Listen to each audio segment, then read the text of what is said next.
Alors, ces chiffres, je le disais, saisissants de la croissance russe. La croissance russe cette année, le double de la croissance de la zone euro. C'est une institution internationale très sérieuse. Et quand on voit ça, 1,5% croissance russe, 0,8% croissance de la zone euro, on tombe de sa chaise. On tombe de sa chaise. Mais comment? Alors les sanctions, la guerre, et j'en passe, que se passe-t-il? Alors, nous avons pris ces chiffres comme vous en pleine figure, et nous avons voulu savoir ce qu'il y avait derrière.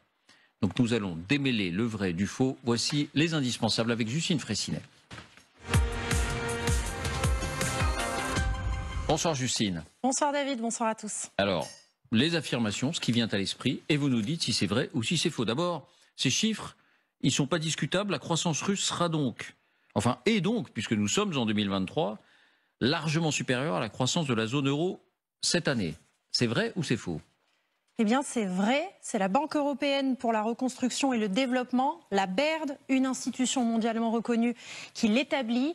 La croissance russe sera de 1,5% cette année. C'est une estimation révisée car il y a encore peu de temps, elle anticipait au contraire une récession pour la Russie.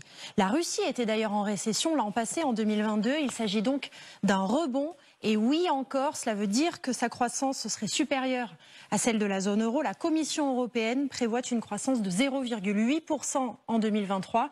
C'est donc presque 2 fois moins que pour la Russie.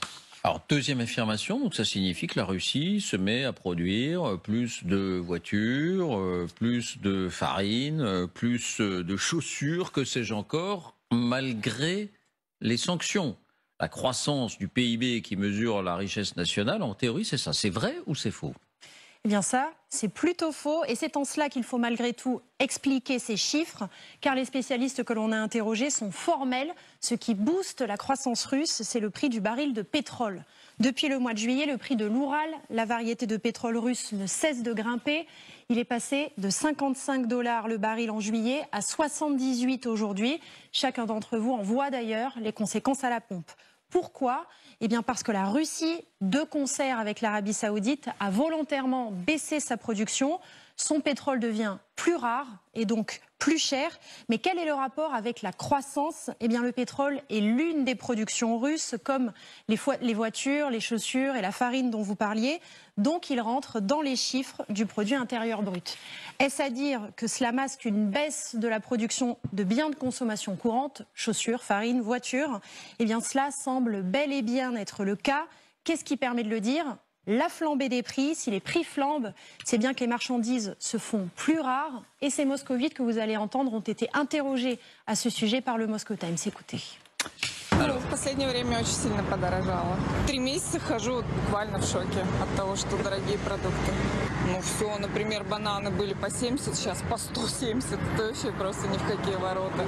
Наши отечественные помидоры, огурцы очень дорогие. Хотя здесь все выращивается. Все дороже становится в магазине. Плохо для людей, у которых меньше заработок. Да, дорожают, согласен. Они везде дорожают, по всей стране, наверное.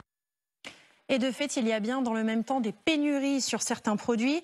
Nous avons nous-mêmes interrogé des gens qui vivent en Russie. Certains médicaments produits en Occident, l'insuline par exemple, sont introuvables. Idem pour les pièces de rechange, pour les voitures ou encore pour les composants électroniques qui servent notamment pour l'électroménager ou pour les téléphones. Et il y a effectivement moins de références disponibles dans les rayons. Troisième affirmation, alors pour autant, même si ce chiffre de 1,5% est en partie trompeur, est-ce qu'on peut dire que les sanctions ont mis l'économie russe à genoux? L'économie russe est à genoux, c'est vrai ou c'est faux? Eh bien ça, c'est plutôt faux, David. Du fait des embargos, la Russie a produit moins de biens industriels, les ordinateurs et les voitures par exemple, mais la Russie s'est montrée plus résiliente que prévu, comme après d'ailleurs les premières sanctions de 2014. Elle a réussi à contourner les sanctions dans certains secteurs en réorientant son commerce extérieur. Elle vend par exemple davantage d'hydrocarbures à la Chine, à l'Inde, à la Turquie, ou encore aux pays d'Amérique latine.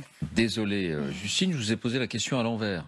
Donc la question, c'est voilà, la question c'était les sanctions n'ont pas mis l'économie à genoux. Et vous répondiez vrai. Comme j'ai dit l'affirmation, les sanctions ont mis l'économie à genoux. Vous avez répondu faux. Désolé pour les faits. Quatrième et dernière affirmation, l'économie russe est boostée en revanche par l'économie de la défense. C'est vrai ou c'est faux? Eh bien, c'est vrai, et cela explique aussi ce chiffre. La statistique est faramineuse. Les dépenses d'armement de l'État russe vont s'envoler de 70% l'année prochaine. Les usines russes n'ont jamais autant produit depuis l'ère soviétique. Certaines tournent d'ailleurs 24 heures sur 24. À Ijevsk, au pied de l'Oural, dans le centre de la Russie, 3 centres commerciaux ont été rachetés par la société Aeroscan, qui fabrique désormais des drones. Vladimir Poutine lui-même a d'ailleurs visité l'une de ces nouvelles usines il y a 10 jours. Les exemples sont innombrables, du plus petit au plus grand. Et ainsi, cette boulangerie de Tambov, une petite ville dans l'ouest de la Russie, a elle aussi été reconvertie en usine de production de drones, tout en continuant à fabriquer du pain. Et oui, désormais, en Russie, on peut acheter du pain au même endroit que des drones. Accélération aussi sur la production de missiles, avec ici Sergueï Shoigu en visite dans une usine, justement aujourd'hui. Un haut responsable américain confiait d'ailleurs au journal New York Times qu'avant la guerre, la Russie fabriquait 100 chars par an et désormais elle en produit 200. Dernière information, comme une coïncidence avec la publication de ces chiffres aujourd'hui, Vladimir Poutine envoyait justement un message aux entreprises. Écoutez-le.